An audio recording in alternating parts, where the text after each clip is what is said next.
It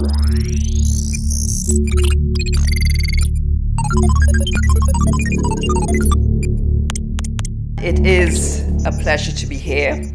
And on behalf of the members of the Caribbean Telecommunications Union, I wish to thank Tobago IT Limited for inviting the CTU to be part of this discourse on a technology-enabled future for Tobago. And I take the opportunity to congratulate the organizers of this, the inaugural Technology ICT Technology Summit in Tobago for their understanding of the significance of the role that information and communication technologies must play when considering Tobago's future. And having heard the presentations by the members of the board and very senior people in Tobago, I have been pleased to hear their vision, because without a vision, the people perish. And I also would like to recognize their determination in making ICT the driver for development in Tobago. I congratulate you all on this stance. Now, the Caribbean Telecommunications Union has been asked to lead this discussion on improving technology, improving the quality of the lives of citizens. And we're focusing on this particular area of digital inclusion that is very dear to the hearts of the CTU.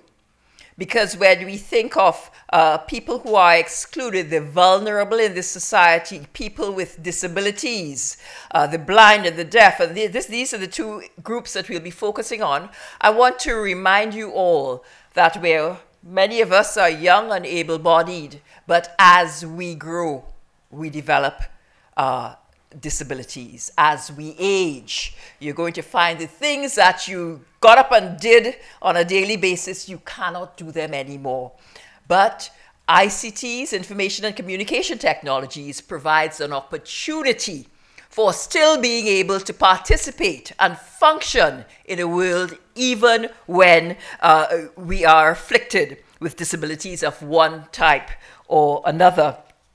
So my task this morning is, first of all, to tell you a little bit about the CTU. You've been hearing the CTU's name called several times over the course of the day, and I'm sure many of you don't know who the CTU is, but I'll tell you a little bit about the CTU.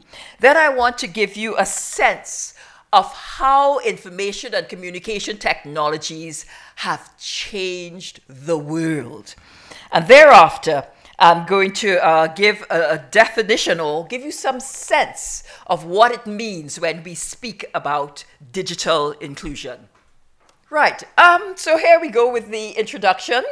The Caribbean Telecommunications Union is an intergovernmental organization. It was established by the Caribbean community in 1989 because they recognized that telecommunications would have had a significant role to play in national and regional development. Then in 1990, but between the institution was formally inaugurated by, and this is somebody that we revere very much, the late A.N.R. Robinson. CTU was his vision, and he's a son of the soil here in Tobago. Very happy about that, and we're always pleased to say it. And he had a vision. And the CTU's role would be on policy development for telecommunications, coordination of regional telecommunications projects, capacity building, training, and so on, and also serving as an industry watch, looking at how the technology was evolving and positioning the region to take advantage of it. But then, between 1990 and 2003, all the formally distinct disciplines of telecommunications and information technologies, they all started converging. And as a result, it changed the whole nature of the whole telecommunications industry. And consequently, in order for the CTU to be relevant and responsive in a rapidly changing world, we defined a new strategic direction which would seek to be relevant, for the organization to be relevant. We would also be looking at innovating to take advantage of what was happening in the industry, and also one of collaboration. And in 2004, we expanded the mandate of the CTU to address information and communication technologies. And the other thing we did was we opened up the membership of the CTU to include the private sector, civil society, and non-CARICOM Caribbean states. And what we did was created a multi-stakeholder organization, right, that was better able to respond to the rapid changes. Okay. So sorry. The rapid changes that was taking place in the environment. So no longer, although we have maintained the name Caribbean Telecommunications Union, we are an ICT organization, because you can no longer deal with telecommunications on their own. So in 2004, we made this huge change. So the CTU is unlike any other CARICOM organization or institution in that we have diverse stakeholders. And as a result of doing that, we have found our output is so much better because we collaborate. And the technology allows us to collaborate. It allows us to seek non-traditional partners, because ICTs are cross-cutting. They're not for the techies. They're for everybody. And this is one of the things we'd certainly like you to recognize. Right, so our mission is to create an environment in partnership with members to optimize returns from ICT resources for the benefit of stakeholders. Our members, we have 20 member countries across the Caribbean. So our state members goes beyond the CARICOM. And there you see we have private sector, civil society, we have regulators, we have operators, all members of the CTU contributing to our mandate, which is to harmonize ICT policy formulation. As I said before, we coordinate regional ICT projects. We do a lot of training in terms of ICT, the soft side and the technical side. We provide advice to our members on ICT issues. We represent the region at international ICT fora. And we also serve as an industry watch. And one of the things that I just want to mention, because we're very happy about it, the CTU established the first Internet Governance Forum in the world. And that has come about because we have been working in these strategic partnerships, very, very important. The collective understanding of an issue can take you so much further than our perspective of, okay, it's just the government. Let's tell the people what to do. It doesn't work like that anymore, right? We have to engage diverse stakeholders if we are going to reap the benefits of this communication ICT revolution that is just transforming our world. And the world has changed because of the rapid and relentless evolution of information and communication technologies. It's a different world. I remember the day they brought a computer into the office. Yes? I remember when cell phones were this big. Yes? It has been rapid and it is relentless. And the only constant about this environment is it will continue to change. Right? And because some of the features of the changed world, we see that the constraints of distance and time, they have been completely obliterated. There are no constraints. Information is ubiquitous. The information of the ages is at your fingertip with a click. anything I want to know, anything I want to do, I could go online and get that information. The opportunities for connectivity are unparalleled. Communications are instantaneous.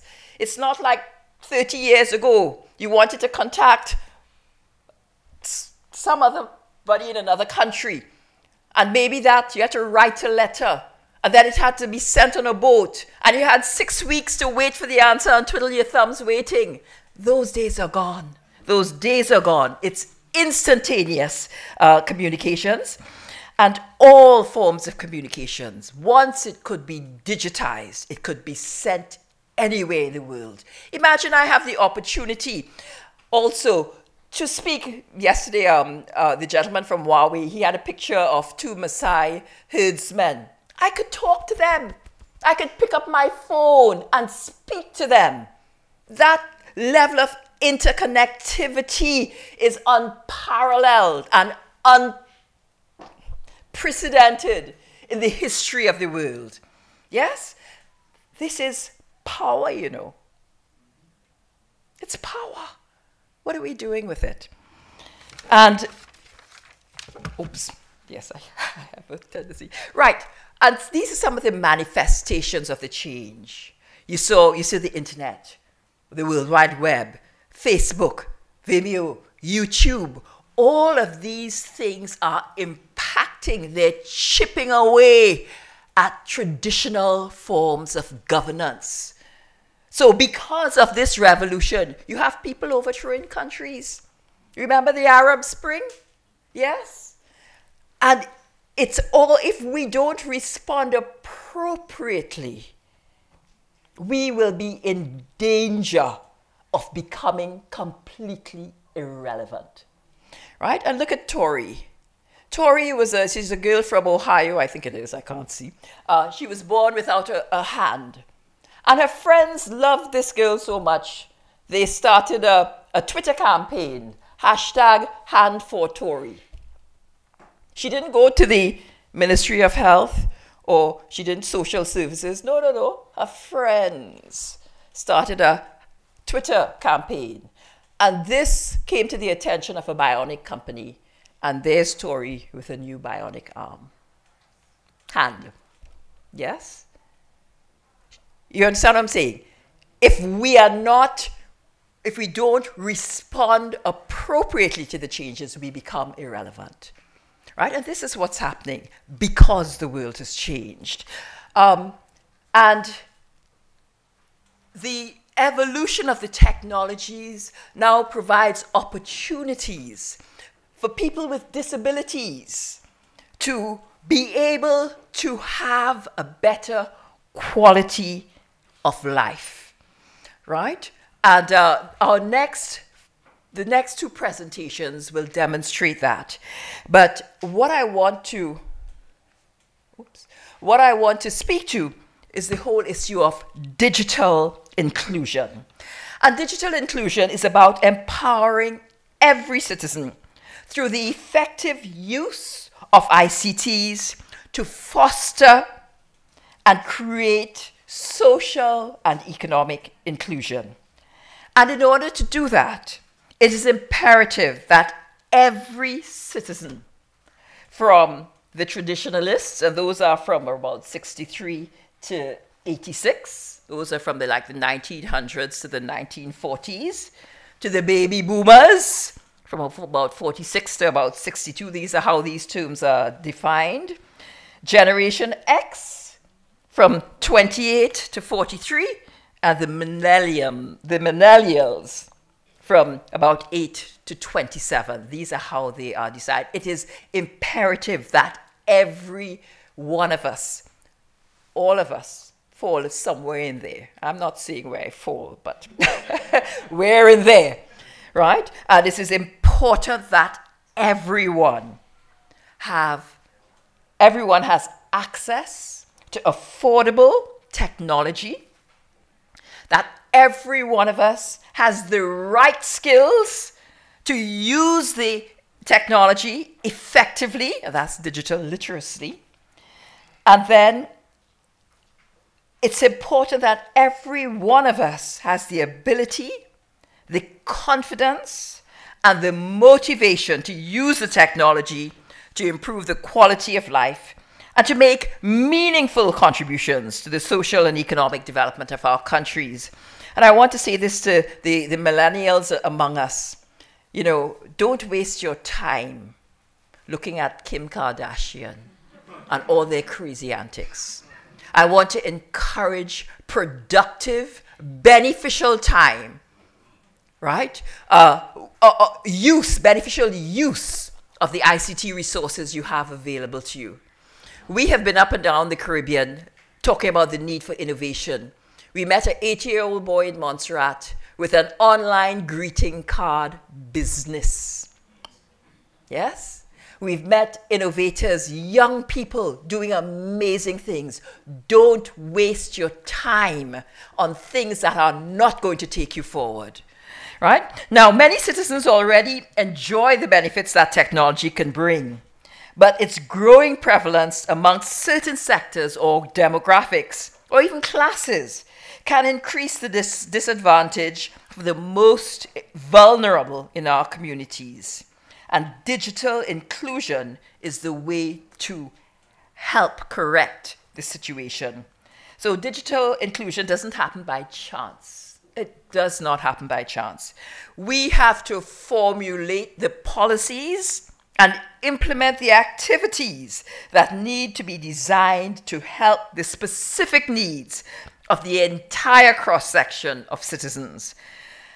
Unfortunately, we don't in this forum have the time to address the full spectrum of what can be done for the population generally.